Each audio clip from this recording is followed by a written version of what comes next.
Hello, everybody, and welcome to Musical Puke, the game show where we find out just how much music trivia your favorite musicians can stomach. I'm your host, Tim Casher, a musician myself, so I know just how much, or how little a musician might know about music. I'm Gwynedd, I'm Tim's co-host, and I know everything. You sure do! Boy, don't I know it. We're joined today by La Dispute. Oh my God. There's Hello. It's crazy you have a live in studio audience. Yeah. I know. It was really expensive. They're right behind all this glitter. We just had a lot of bologna sandwiches. A lot of bologna sandwiches, and they're all tied up back there, so they can't leave. But they do. The applause is generous. It's real. Their arms are tied up, but they're clapping with their feet. Yeah. Sure. That's why it sounds a little funny. Right. So yeah, we're joined today by La Dispute, originally hailing from Grand Rapids, Michigan. La Dispute, and some are still in Grand Rapids, Michigan, of course. I'm sure you consider yourselves a Grand Rapids band, right? Very much, yeah. I feel the same way about good old Omaha, Nebraska. La Dispute has been releasing challenging, searching, existential records for around 20 years now, and have their latest album, No One Was Driving the Car, out this fall. It's a fascinating listen. It's an excellent record. Congrats to all of you. Really nice work. They played some dates throughout the U.S. and have a European tour in February of 2026.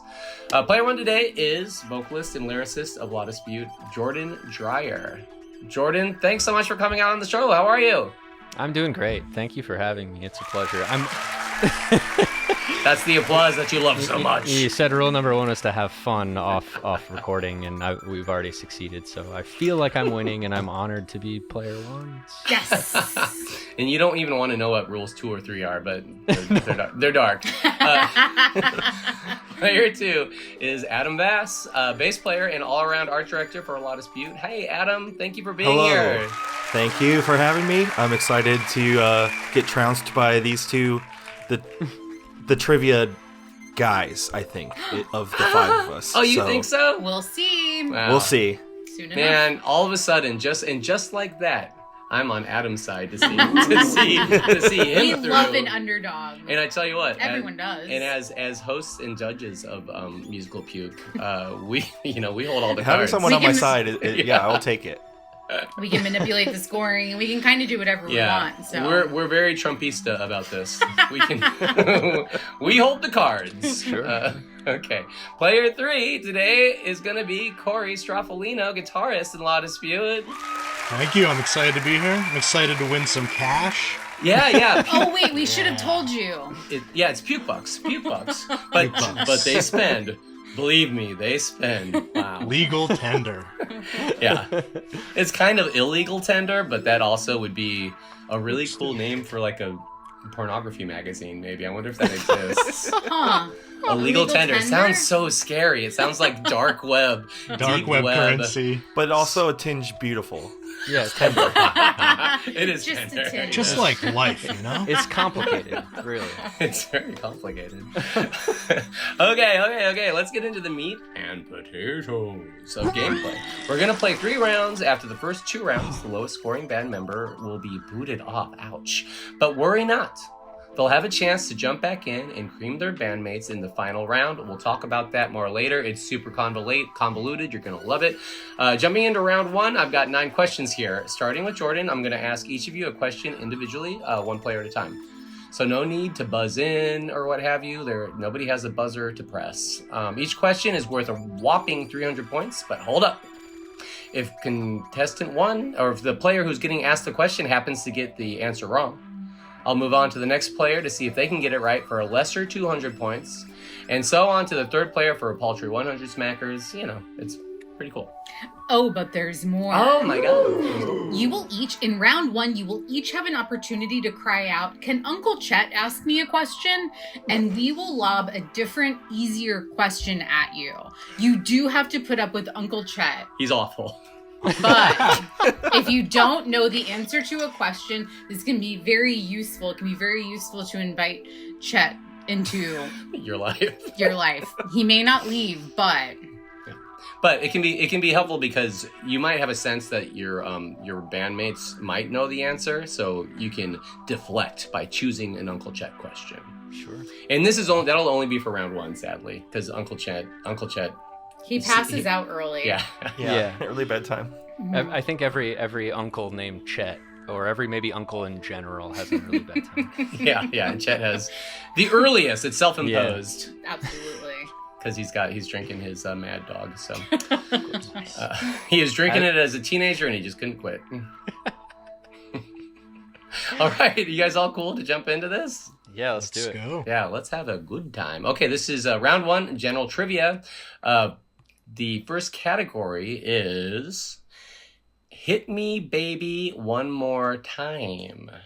Questions about gambling and cards in that sense. Hit me, baby, one more time. All right, Jordan, here we go.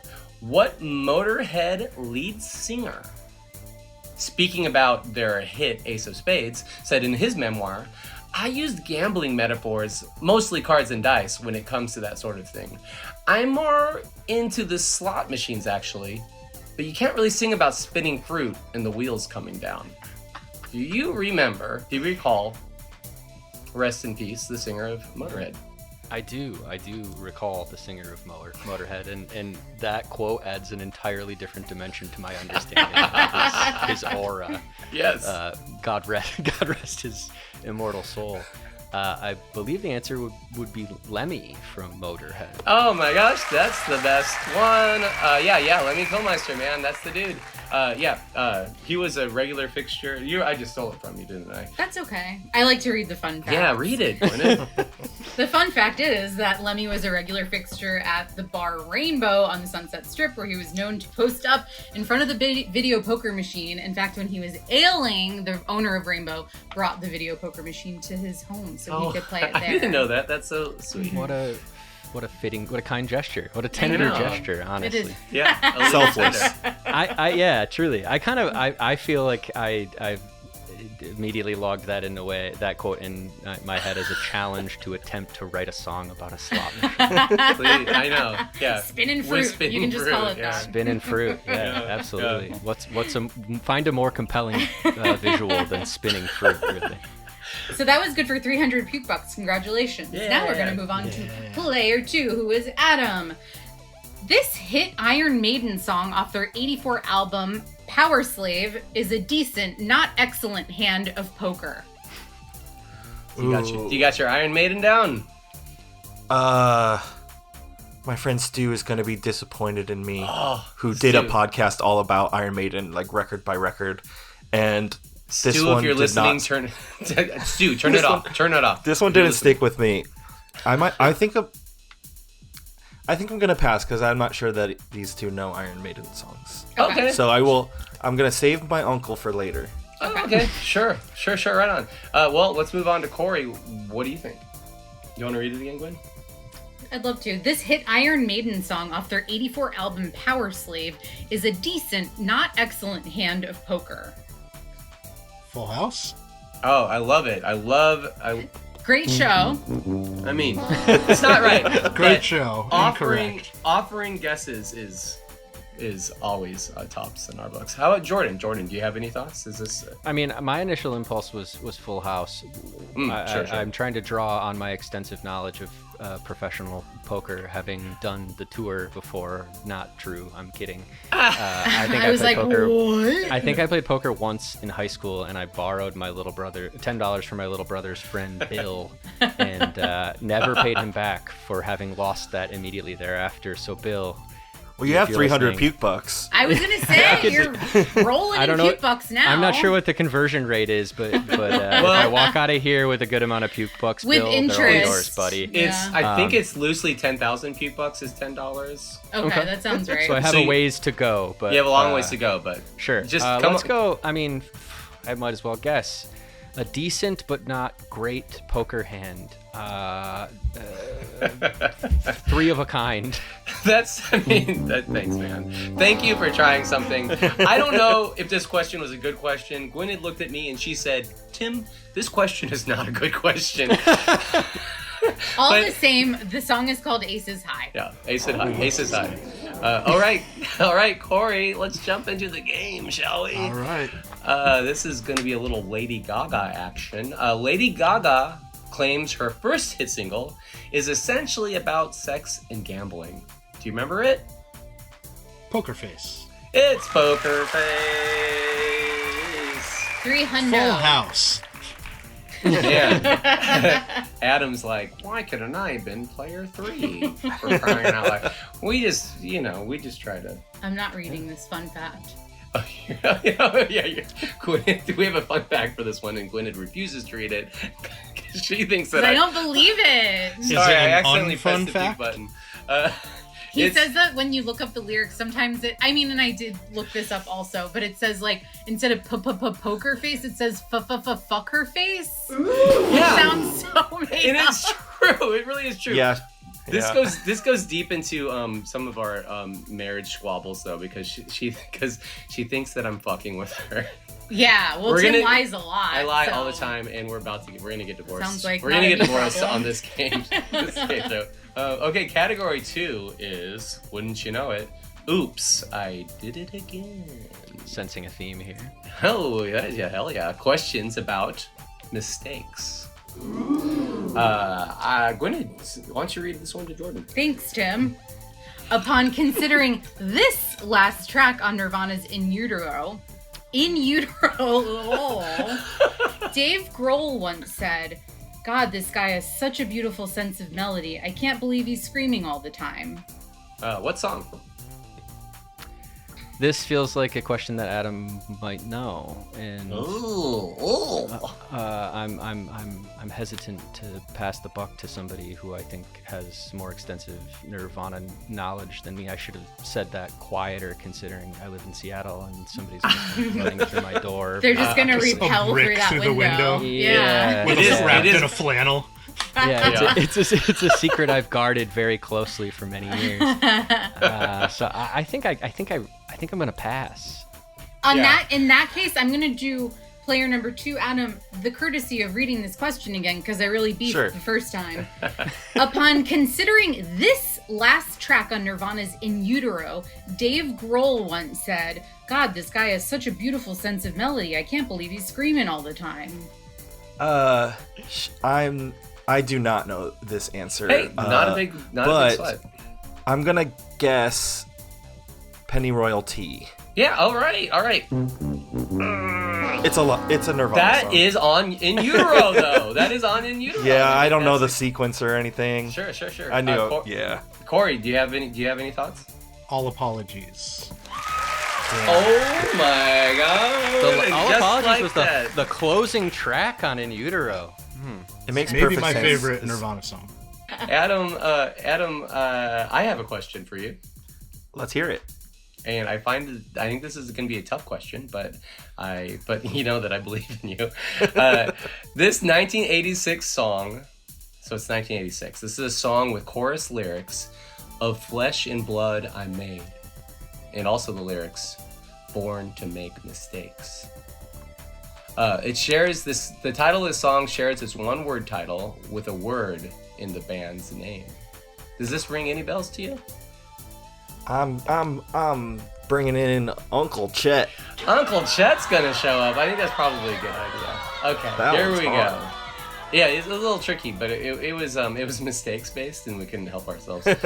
Okay, Uncle Chet.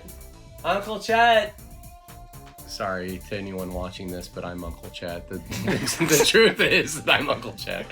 All right, here I am. Everybody knows that the best music is made by dudes. Lynyrd Skynyrd, Creed. But the best looking music?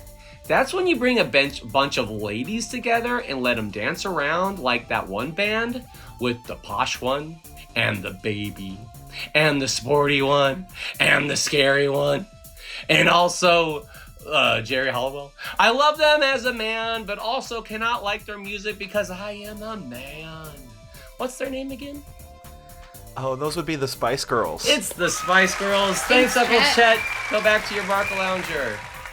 Wow, just like that. Just like that. It's that easy to Does anyone use else, Uncle Chet. for fun, want to Uncle Chet. venture a guess as to what the answer to the original question was? I'm only blank. Born to make I'm doing a terrible you job. Is What's it that? human? It's human. Is it by Human League? Yeah. I'm Human applause. See, I League. knew. Human These guys are the League. trivia guys. I love that song. Yeah, great song. I really do. It took Tim singing it, or Uncle Chet, whoever serenaded it. It was Uncle Astonishing Chet. rendition. My eyes were It- closed. Yeah. It was Uncle Chet. That's why it sounded really bad. Let's try. Gwynedd, what do you have for Corey? Corey, what 1999 mega alt-rock radio hit by Lit starts with the line, "Can we forget about the things I said when I was drunk? I didn't mean to call you that." Sticks. My Own Worst Enemy. Oh my gosh, he's all over it. All over that one. We also have a quote from vocalist, is his name A.J. Popoff? Apparently, his name is AJ Popoff. That's not a name. Well, I think there's a brother, another Popoff. A Popoff? Double in pop. I Popping think the off. guitarist is also a Popoff. His quote is, "Sometimes I get in trouble when I'm naked in public. It happens when I've been drinking Jägermeister." hello. I appreciate That's that. popping off for you. I appreciate that. Speaking of double pop-offs, I appreciate that Corey not only knew the answer, Corey also started lobbing out just Lit Family trivia. lineage. yeah, plenty of lit trivia. Cool. He's doing his own his lit exclusive musical puke. Yeah. I think that's awesome. All right, for category 3 of round 1 is toxic, and yeah, Jordan was onto it. This is this is Britney Spears, inspired and hosted and sponsored. We need to still see if Britney will pay up, but this is Unofficially sponsored by Britney yeah, Spears. Yeah, she doesn't know, but it's good. So toxic. This is questions about the band Poison. Wow. We know we love. Yeah. Okay, Gwynedd, I think that you're up. Okay. Player 1. Poison frontman Bret Michaels took on reality TV with this 2007 VH1 show about 25 women competing for his affections. I believe that would be. Ooh, I gotta be careful here. Rock of Love. Correctamundo. Yes. 300 puke bucks straight in that pocket for doing Rock of Love. I would even done that pro bono. I was gonna watch but continue watching all the way through after I got off the Zoom call. I started laughing so hard for those of you only listening. Jordan's eyebrow flutter signaled to me. Yes, absolutely. Rock This one's of for Love. me. Yeah. Or VH1 reality TV shows? Okay. Especially from that era. Yeah. The fun fact for this question, which we didn't even write, is that I auditioned for season 2 of Rock of Love Oh my and made it all gosh, the way I to know. on-camera interviews. At which point, I guess you said I got a piece out. I guess, right? No, they didn't want me anymore. That is a fun Wow. fact. That is an incredibly fun fact. That's the funnest fact. Wow. Truly. Adam. Hi, Adam. Hey. I have a question for you. Yeah. And of course, it's about Poison. This Poison ballad was their only song. This Poison ballad was their only song to top the Hot 100, staying at number 1 for 3 weeks in 88 and 89. What's that Poison ballad? I don't have it. I know what Bret Michaels looks like, and that's like the end of my Poison That's knowledge. so fair. That's totally fine. Corey, what do you think? I actually don't know anything about Poison. Yeah. Jordan, nothing? I think I know. Oh yeah, Jordan, what do you Say, have? I should act like I do. Is it Every Rose Has Its Thorn? Oh, That's damn much. Hey, every rose has its thorn. or as Bret Michaels called it repeatedly on Rock of Love, my Every Rose song. That's his number 1 song. When I wrote my Every Rose song. Well, that's a category. That's a category of songs. So It makes me laugh most every musicians time. have at least one Every Rose song. Yeah. I'm sad for remembering that. All right, Gwynedd, do you have one for Corey? I would love that. This Poison guitar player was famously booted out of the band after he fucked up their performance at the 1991 MTV Music Video Awards, playing Talk Dirty to Me instead of Unskinny Bop. Buckethead. Buckethead! Oh, fuck. That was pre-Buckethead. He joined later. Yeah. Okay, we can run through this real quick. Jordan, do you happen to know a guitarist of Poison? I'm just trying. I feel like I'm gonna say somebody from Motley Crue on X. Is it CeCe DeVille? Yay! No way. I am gobsmacked. 200 puke bucks, but also CeCe DeVille was on The Surreal Life on VH1 during the Good Reality Show era. Perhaps So. That's the expected trajectory of somebody who got kicked out of the band for screwing up a VMA performance by playing the wrong song. Jordan, these better be the last questions you get right. Kind of hope so too. I will offer, just for anyone out there who's a huge Poison stance or might be upset at us, that CeCe DeVille did rejoin the band in 1996. I would love to give everyone at the end of round one an update on points. How's that sound? Absolutely. Okay. In last place, but first in our hearts, is Adam with 300 puke bucks. Oh my God, we're gonna turn that around for sure. Then we have Corey with 700 puke bucks, and Jordan in the lead with 900 puke bucks. Wow, this is a good 100 rate. poison This is a good game. puke bucks. Yeah, Jordan swept the poison round. I don't think anyone saw that coming. It's just like any trivia in any capacity. You really got to wait for your category and then pounce. Proud of you. Yeah, that was excellent. All right, round one I think went pretty well. We're going to take a moment to say hello a little more to our Bud's Law Dispute.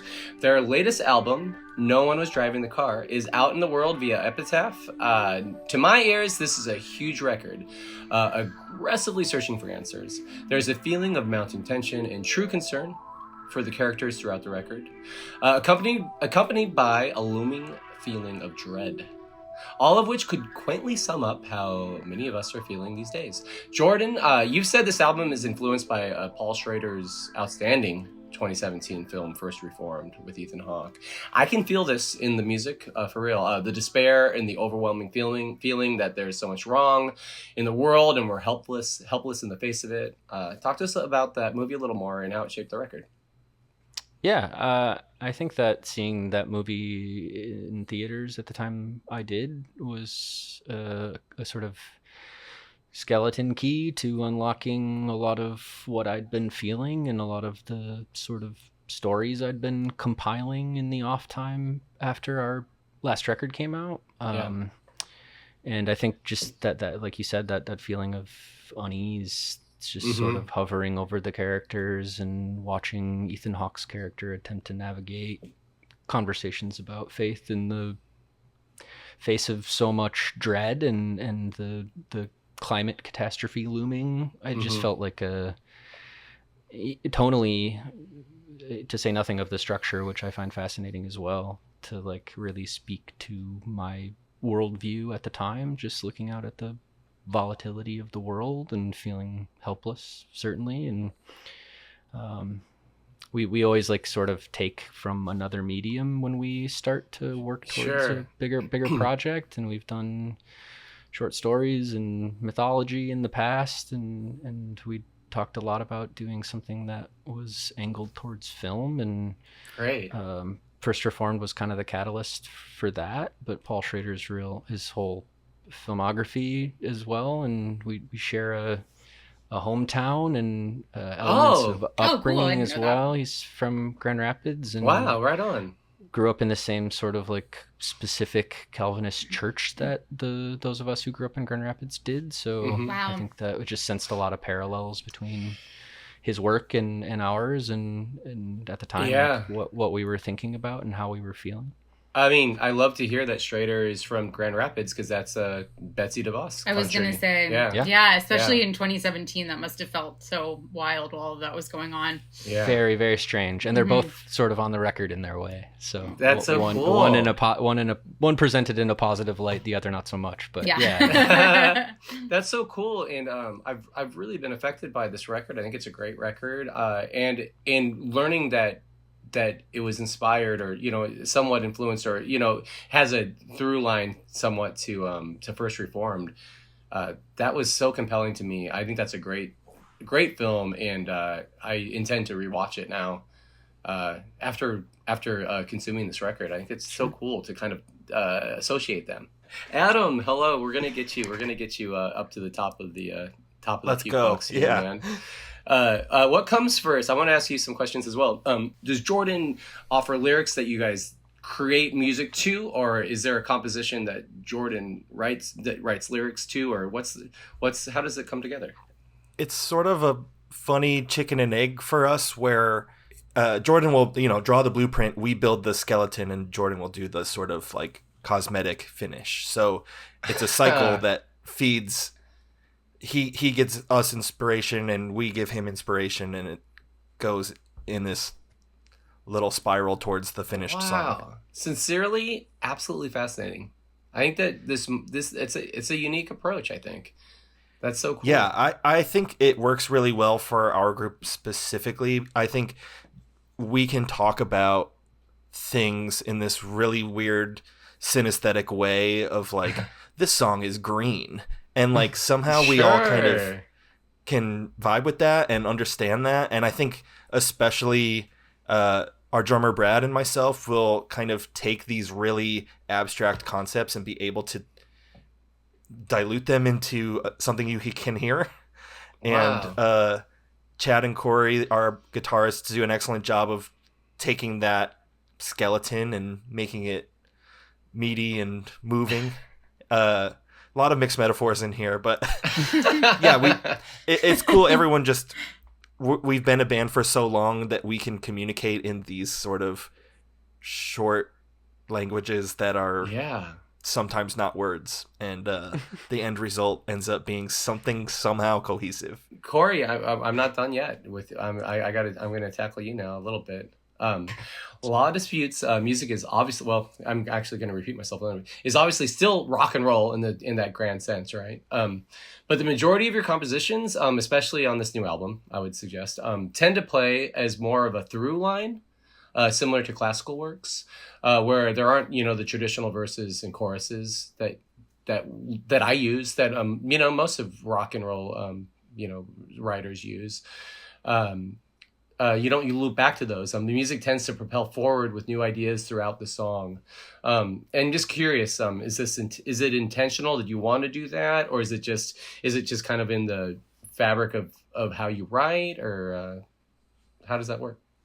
I actually generally like more of a verse chorus, like pop structure. Sure, it's what we're used to.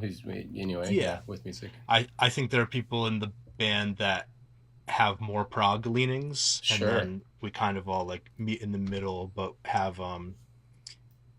I do think thematic writing lyrically has always been a part of it, and Jordan's definitely excelled at that. And I think for myself at least, just been trying to catch up to being able to incorporate that into the actual the music as well. So I'll offer that music, especially the music that we all do, it's complicated, because I think all those Britney Spears songs that we mentioned are great. Like I love pop music. I love prog though too, and so we're just looking for different things at different times of the day, kind of. But when you're exploring the music that you create, then it does. Sometimes it does change. For me, it's kind of why I do a lot of different projects, because I do explore those different avenues.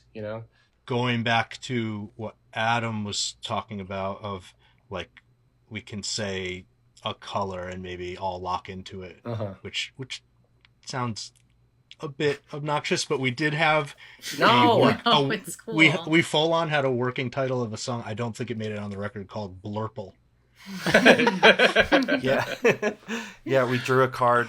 We had like these card prompts that we were playing with, and it was like, make a song that sounded like a color, and we picked a blurple, and then we wrote the song, and it was like kind of good, and like we're like, okay, we can do that. Like, that's a cool skill that we somehow have. Not good enough to make the record. Saving it for the next one. Blurple. Oh my God. That's the title of the next record. I already Yeah. It's our Blurple record. Like, Weezer has the Blue album. We have the Blurple album. We're doing Blurple. Lock it in. You heard it here first. Okay, y'all. Thanks so much. We're gonna get into round 2 here. We're gonna play a round that I've dubbed. Every actor wants to be a musician, but not every musician wants to be an actor. Take that actors. We're going to tackle musicians who have tried their hand at acting. We'll slowly name 3 movies, and you got to tell us what famous musician was in said movies. If you get it after the first movie we name, you get 300 puke bucks. Second, 200. The last one, 100. All right, we're going to start with you again, Jordan, if you'll have me. Absolutely. Okay, here we go. Starting with the movie The Cell from 2000. Jennifer Lopez. Oh my God. Nice one. You got it. You got it. Beautiful. My first thought was, does Vince Vaughn play an instrument? Wow. Jordan's got must. the cell If down. Vince Vaughn played an instrument, what would he play? A harmonica. I'd say skin flute if we're talking about The Cell. Oof. That movie's dark. Wait, what's a skin flute? Deep in cell lore now. You gotta watch the movie. No, yeah, that movie's great though. The Cell's great. I love that movie. Our other The two costuming. movies... Incredible. Yeah. I know, it really is. The other Absolutely. two movies we were going to give you are Made in Manhattan and Geely. Everyone's A favorite. classic. Yeah. Okay. All right. That was good for 300 puke bucks. Yeah, Doesn't Adam. that feel good? Yeah, it feels so good. All right, Adam. Gwyneth's got a few movies for you. Okay, the first one is The Hunger from 1983. This is tougher. David Bowie. Oh my Yes! God. Or is it? It's not that tough at all. And the other movies that we would have given you are Labyrinth and The Man Who Fell to Earth. Corey. Yes. Here we go. It's movie time. We're going to the movies with Corey, and we're going to go see Ghosts of Mars from 2001. And Seeing anything else? And after that, we're going to see a couple other things. We're going to see Barbershop from 2002. And to top it off, Adam's laughing. We're going to see Friday from 1995 with Chris Tucker. Right? And Nice cue. there it is. There you go. Oh, Barbershop. Oh my gosh. I know, it all comes I'm together. laughing It all at comes Jordan's together. face. I was thinking of like a horror movie for some reason. You gotta I thought Hit him Rick with the War of the Moranis- Worlds. That's that one. He Little would've Shop of Little Horrors for Barbershop some of reason. Horrors. And Rick Moranis isn't a musician, so I don't know why my mind went there. He seems like he would play harmonica too. Yeah, he Definitely. can. Better than He Vince does. Vaughn. I was going to say Definitely. upright bass for Vince Vaughn, but that's just because he's very tall. Yeah. Freakishly. Okay, back to player one. How about a little movie called Blue Hawaii from 1961? Elvis Presley. Wow, Correct. you guys are nailing these. Yeah. Followed by Jailhouse Rock and Viva Las Vegas, which you definitely would have by then. Okay, well, I'll move on to Adam. Adam, we're going to start with Mask from 1985. Somebody. It- Somebody. Wow! Excellent, I was going to say, not so Excellent. bad, but... And kind from of there, Mask. we're going to go to Mermaids, 1990, with Christina Ricci Winona. and Winona Ryder. And last of all, we'll hit Moonstruck from 1987. Nick Cage is in that one. We stumped ya. Have it. Yeah. We stumped ya. Ah, man, that's okay. Anyone else want to shout it out Yeah, for you no wanna- points? I was very close to doing a Cher impression, and then I thought better of it. Come How on. do you not know that? I can't do it. Fuck. Whoa. Tom Brokaw's in the chat. Where Good job. were we? We are with Corey, and Gwyneth's going to read a little something for you. Okay, how about a movie called Who's That Girl from 1987? Who is that girl? Yeah. If you knew, you'd be in the puke bucks. Stacking P-Bucks. And next, we have Evita from 1996.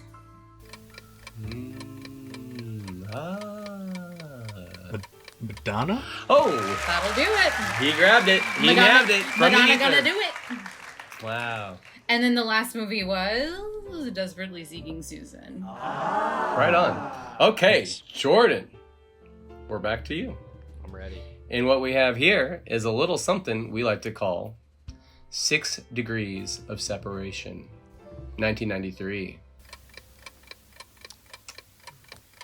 But after that, we're gonna dump into I know it's not right. I Am Legend from 2007. Will Wow. Smith? Yes, Will That would be Smith. Will Smith. There it is. I know you got this one. The big slapper himself. And the last one was Men in Black from The big 1997. Great play. 2004 Oscars. Okay, we just have a couple more. Gwyneth's going to read a few For for Adam, Adam. how about a movie called Fear from 1996? With Alicia Silverstone. No. That's wrong. Am I wrong? Do I have everything wrong? Sorry, keep Next going. we I'm have interrupting everyone. Rockstar in 2001. Oh, Mark Wahlberg. Oh, Yeah. man. Wait. Mark. Oh, yeah, he's a musician. Everybody knows Rockstar. That movie is great. I feel like Jordan and I have watched that together a lot of times. Am I I'm so- imagining that? More than once, for sure. I'm so embarrassed. I always confuse Fear and The Crush. I think that's really fair. Yeah. What was the third Marky Mark movie on the It was list? I'm Boogie curious. Nights. Boogie Nights Mm. was kind of our final giveaway, I guess. All right, Gwynedd, let's take it home with Corey. Okay. Corey, Yes. how about Taxi 2004? Tough. With Jimmy Fallon. And then we have Chicago from 2002. Great film. And lastly, Girls Trip from 2017. Musician. What do you think, my friend? Anything? That's okay. No. They're not I'm all that sorry. easy. The answer is Queen Latifah. Yay! Fuck, Queen yeah, I couldn't Latifah. think of it, couldn't pull it either. Queen Latifah. Yeah. Okay, that is it for round 2. And sadly, as I mentioned earlier, we do have to kick someone off. Gwynedd, how did everything turn out for round 2? Well, here's what we're looking at right now. Adam is actually in last place with 800 puke bucks. Oh, okay. Corey has 1,000 puke bucks. Okay, and okay. Jordan is in first place with 1,700 puke bucks. All right. Get out of here. All right. Golden boy. But Jordan's running away a little bit, but The not singer to or be undone.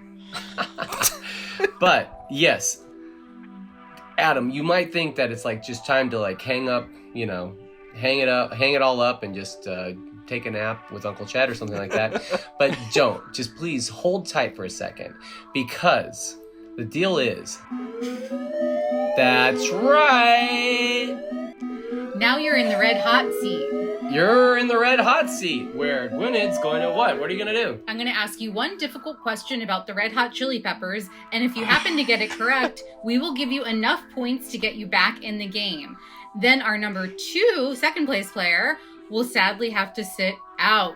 Which So you would be is- getting Course. 300 complimentary puke bucks for getting this Red Hot Chili Peppers question correct. How about this? How does this sound to you, Adam? Sounds What is- excellent.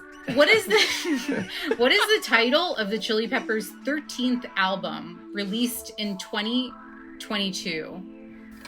Oh. Toughie. Is it Stadium Arcadium? Ugh. Unfortunately, no. It is Return of the Dream Canteen, which came out after Unlimited Love, which came out that same year. They had just Wait, songs what? flying out of their assholes. Yeah. Because Unlimited Love was a double album, too. I thought for sure I was getting kicked off for you getting the Chai Peps question. Yeah. Does that so, Adam? You do tend to know a decent amount about. I feel the like Chili we spend a disproportionate amount of time in the bus talking about the Red Hot Chili Peppers.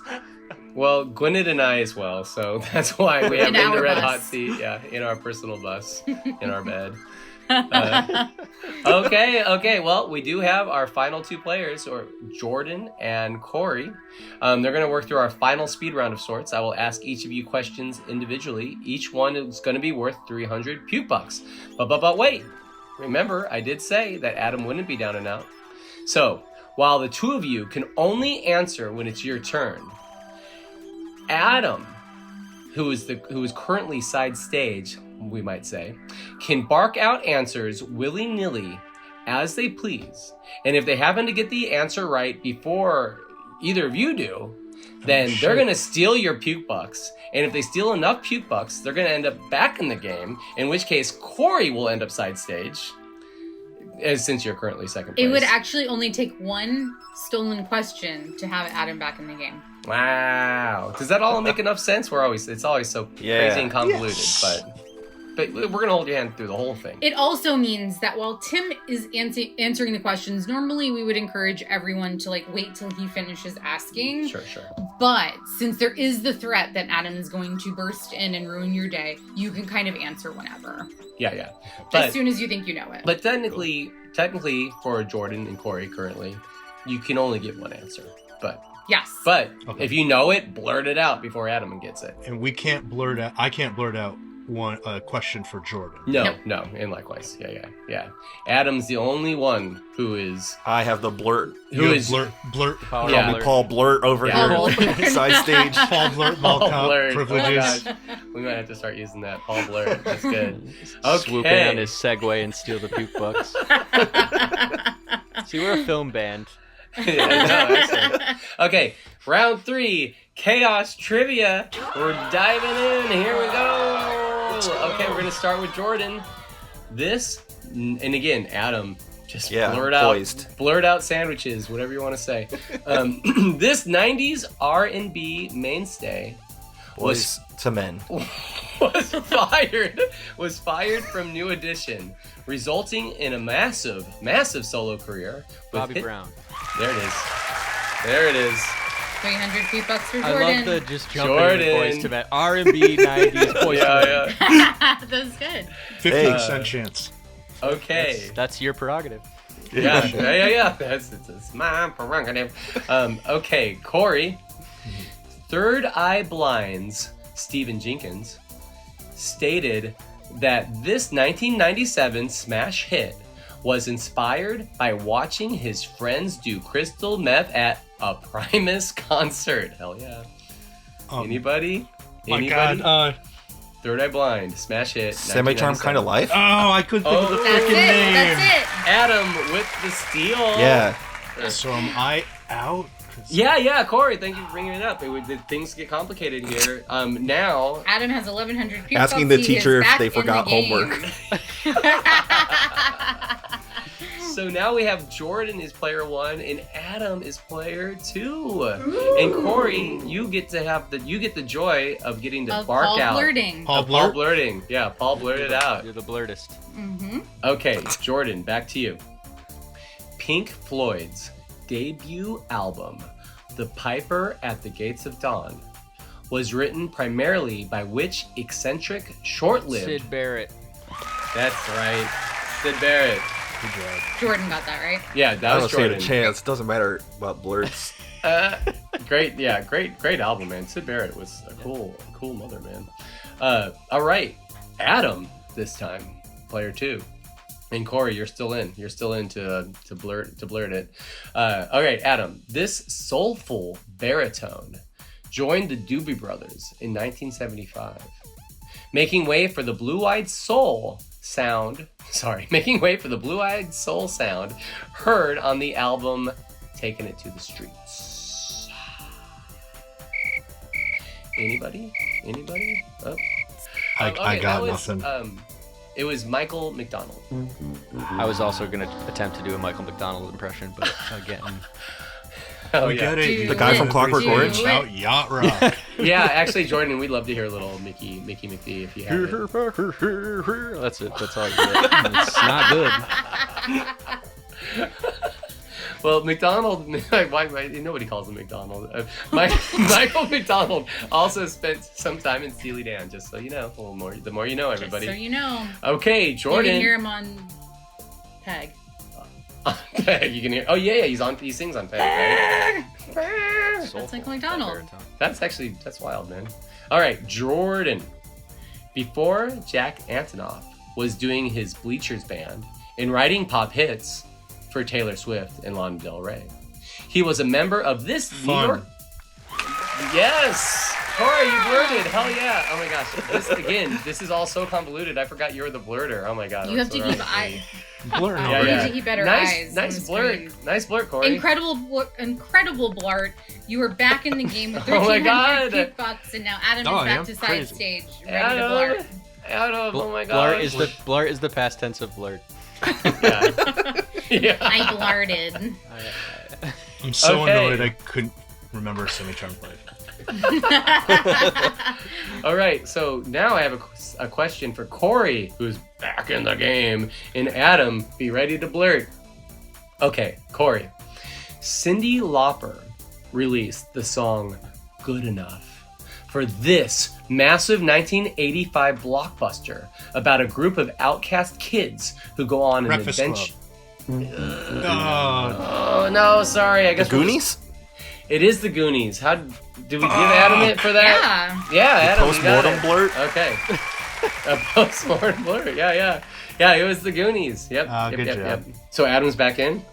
Yeah. Oh my God, this is the craziest. This is absolutely crazy. Real wild. Absolutely wild. I can't even imagine thinking about all of those people walking around with their earbuds in, listening to this podcast right now, and they're probably like tripping on them. They're probably falling over. I mean, I feel like we need to call EMTs. They're just screaming at the top of their lungs. Yeah, this is insane. Unprecedented. Best probably should add a disclaimer to the beginning of the episode. Yeah, don't walk around while you listen to this. Do meth while listening. So now it is Jordan and Adam now, right? Wow, this is the craziest. Okay, Jordan, we're back to you. And Corey, you know what that means. You blurtin'. You can pop off. Okay. Okay, Jordan, we all learned who Lil Nas X is in 2019 when they had this smash hit that spent Old Town Road. Corey snagged it. Corey nabbed it. I was thinking this was going in a Billy Ray Cyrus direction, and I hesitated. Yeah, you had to wait it out. He who hesitates gets blooded, I think. This is true. This is true. Bible. Well, Corey's back in the game with 1,600. Wow. Oh my gosh. And so the 19 weeks at number one is 1 week longer than Mariah Carey's All I Want for Christmas Is You. That's how the whole song goes. Is You. Which often becomes number one around every Christmas time. Obviously a huge song. So Lil Nas X, that song was crazy humongous. Yeah. Okay. So is Corey player 2 now? Mm-hmm. Oh my gosh, this is so crazy how much it spins around. Spins and spins around. All right, Corey and Adam, you know what to do. Okay, Corey. Which band released the chilled out UK surf version of their song Wave of Mutilation on the 1990 Pump Up the Volume soundtrack? Cannibal Corpse. Just going with mutilation. Sure. Guar. All right. I got the blurt. I think we got stumped on this one. It was the Pixies. The Pixies had mutilation a song. Was a misnomer. Wave of Mutilation. Apparently inspired by a rash of murder-suicide, sadly, in Japan, where failed businessmen were actually driving their cars off of piers into the ocean. I did not know that story. Yeah, nor I. Okay, Jordan, back to you. And we only have 2 questions left. Okay, Jordan, here's the last question for you. Whitney Houston had her film acting debut. The Bodyguard. Wow. That'll do it. That's all we needed. Blurted by accident. It was she acting debut alongside Kevin Costner in nice one, The Bodyguard. Last question, last chance to blurt. This is huge. Yeah, this is very huge. The biggest blurt. Okay, and It's again, for Corey. this is Flirtatunity. so this is for Corey. So Adam, this could this is there's a lot of integrity, posterity, everything. Yeah. As far as who is going to be whomst will be second and third place. First and second runner up, I guess, as we'll call them. Okay, here we go. Corey, final question. This punk rock band once asked Billy Joe Armstrong to play for them before eventually releasing And Out Come the Wolves. Rancid. Oh, there it is. Corey snapped it. Snapped it? Is snapped it a word? I don't think so, but we'll It look is it up. now. It is now. Look at whatever dictionary, Urban Dictionary. Snapped it. If you snapped it. Wow. That was oh my a hell God. of a game. A hell of a game. Chaos Trivia was so chaotic, Tim couldn't keep track. I couldn't. Here's what the scores look like at the end of the game. In last place, but first in our hearts, is Adam with 1,400 puke bucks. Wow. Corey in second place with 1,900 puke bucks.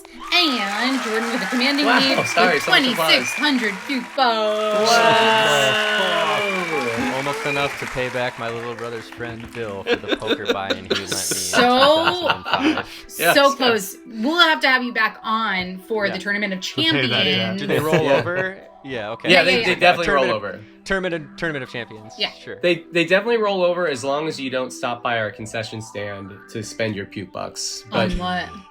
though there's plenty there, right? There's little plastic fake poopies that you can get Charming. for Our what? That, concession stand. yeah, those are actually only 800 puke bucks. So That's a good deal. yeah, we just put those out there today. I'm So. gonna stock up. Yeah, or hold on to them because once you get to Or that hold on. 10,000, bills might be waiting for you. This was an excellent game. Thanks so much to Law Dispute for coming onto our show. Thank you both for having us so much. Yeah, seriously, it was a lot of fun. Everyone out there in the world, if you're not already listening to No One Was Driving the Car, please do yourself a favor and check it out. And they'll be doing some touring out in Europe in February. Is there anything else that we might want to mention? We'll be doing another U.S. leg as well in April, May, I believe. Oh, right on. Out on well, your current neck of the woods, out on the Great. west coast of the U.S. Cool. So Excellent, more man. touring coming for the record. So in fits and spurts here and there. So Oh man, right on, absolutely. I'd love to check out this new album live. It would be so cool. Yeah, again, seriously, Jordan, Adam, Corey, just the best folks. Thanks so much for being a part of this. Thanks so much, This was guys. awesome. Thank you so much. Yeah, thank This you. both was- for having us. Yeah, it was a blast. There's a musical puke. There's a puke right at the end.